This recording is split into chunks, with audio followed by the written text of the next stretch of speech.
जय जगन्नाथ। मु आज आपण मान कि केन्द्रापड़ा प्रसिद्ध पोटली पिठार रेसिपी नहीं आसी।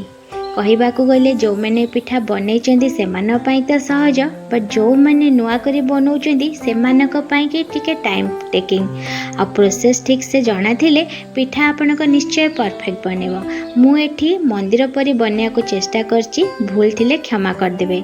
पोटली पिठा पाई आमको दीटा बैटर दरकार, तो चलो तो फास्ट बैटर बनवा।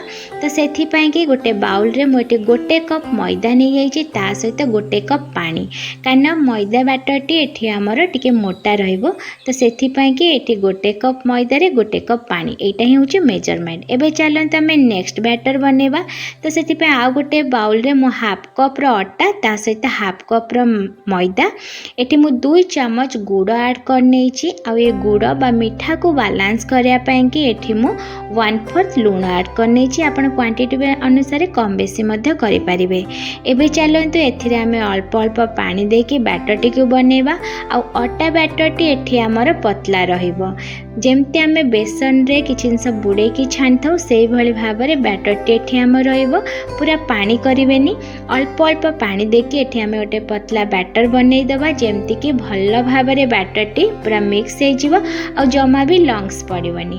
एही भली भाबरे बैटर टी हेथिबा दरकार। कंसिस्टेंसी आपण जानि पाइले एठी प्राय मते 1.5 कप मापर पानी एठी मोर लागी जाइछि।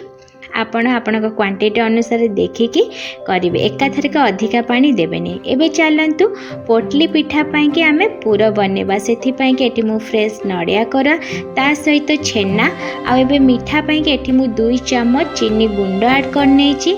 एबे चलतु एथिरे आमे पान मोहरी, गुजराती, लवंग, गोलमरिच, टिके जायफल यहाँ को आमे भल भाबरे टिके हेमदस्ता रे कुटी नबा, जहा द्वारा कि पूरा रे टिके मसलार फ्लेवर आ बहुत ही भल फ्लेवर आसता है, बहुत स्मेल टी बहुत ही बढ़िया आसी थाए। तो भल भाव आम गुंड करने की पूरा रे दे दबा आ ताको भल भाव चकटी दबा। जेहेतु ये मु मंदिर परी बनया को चेष्टा करछि, तो पूरा की मु कंचा रखी, आपण चाहिए कढ़े रे गरम करके मध्य बनै पारिबे। तेबे चलंतु तावा को गरम करनबा और बैटर को सेथिरे दबा। जेहेतु बैटर टी एठी हमर मोटा अच्छी, तो एठी मु हाथ यूज करछि। आपण चाहिए बैटर टी को पतला कली चामच रे जेमती आमे चकुली पिठा बनाओ सेमती मध्य करि परिबे। एठी मु नॉनस्टिक तावा यूज करछि। आपण पाखे जदि लुहा तावा अछि तो टिके हल्का तेल उषुम करके पिठा को मध्य बनै परिबे। जेहेतु एटा नॉनस्टिक तावा तो इजिली एटा उठी मध्य जाउछि, देखि पारथिबे। तो सेम प्रोसेस रे एठी मु आ गोटे पिठा मु गढ़ी देछि, से भी 4 कोण साइड रो। जेहेतु एटा पोटली पिठा आमे कहूछु, तो साइज आउ शेप एई भली हवा दरकार। देखि पाथिबे केते पतला हेछि ए पिठाटी। एबे चलंतु एथिरे आमे पूरा देबा। जो पूराटी को आमे रेडी करी रखिथिले से पूरा मझिरे देई दबा आ 4 साइड रो हल्का भाबरे आमे फोल्ड करनबा। पूरा जोरे प्रेस करिबेनी, नले पिठाटी भांगी जिबार चांस थाए।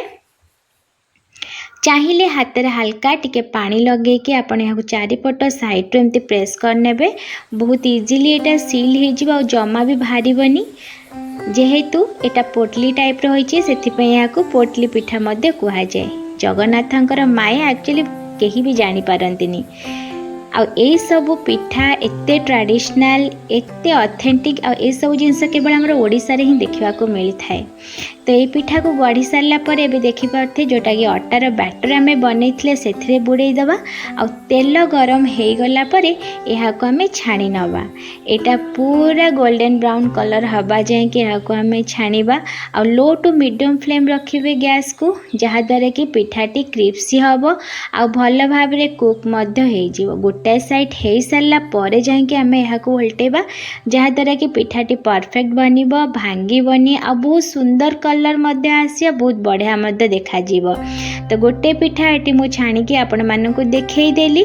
एबे चलंतु सेम प्रोसेस रे आमे अन्य पिठा गुडी को मध्य छाणी देबा।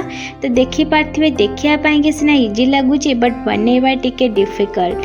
तो जो माने नुआ करी सिखुचंदी ना, एमती छोट छोट टिप्स और ट्रिक्स को ध्यान देबे, जहा द्वारा पिठाटी आपणकर परफेक्ट बनिवो। तो एई भली भाबरे सबु पिठा गुडी को मु छाणी नउची, देखि पारुथिबे। तो एबे गोटे गोटे करी आमे यहाँ को काढ़ी गोटे प्लेट को रखी नबा आ ताको हल्का टिके ठंडा हवा पाई कि छाड़ी दबा।